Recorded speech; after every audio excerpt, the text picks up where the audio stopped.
Sous l'initiative du Bureau conjoint des Nations Unies aux droits de l'homme, les députés nationaux, les juristes et les acteurs de la société civile se sont réunis. Objectif, faire la relecture et apporter des amendements sur la proposition de loi contre les tribalismes, les racismes et la xénophobie. À cette occasion, la directrice adjointe du BCNDH a martelé sur la nécessité de cette proposition qui vise, entre autres, le renforcement de la cohésion sociale dans un pays autrefois marqué par les guerres tribales. La proposition de loi portée par l'honorable Sakata apparaît comme une opportunité pour renforcer la cohésion sociale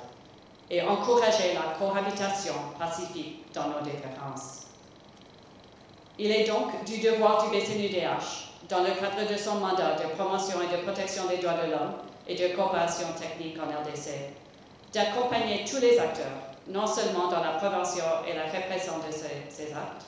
de reste punissable au regard des dispositions du droit positif congolais,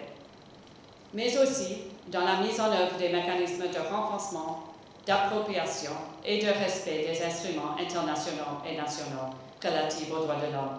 et dans l'élaboration et la mise en jour des normes qui prohibent la discrimination, l'intolérance et la violence. Vu l'importance de cette proposition de loi, le député national et président de la commission permanente droits de l'homme de l'Assemblée nationale, Simon Pierre Yananio, promet de s'impliquer pour que cette proposition de loi soit inscrite dans le calendrier parlementaire de la session de mars. La commission accompagnera le plaidoyer qui est mené pour lutter contre les discours de haine et l'incitation à la haine. Dans ce plaidoyer, le rôle de la commission permanente des droits de l'homme de l'Assemblée nationale sera de tout mettre en œuvre pour que la proposition de loi que vos échanges vont enrichir soit inscrite au calendrier, soit débattue réellement et si possible qu'elle soit votée durant la session parlementaire qui s'ouvre le 15 mars. Après ces discours, place aux discussions entre participants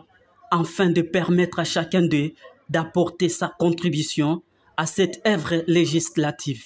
Cette proposition de loi contre les tribalismes, les racismes et la xénophobie est l'initiative du député national Gary Sakata.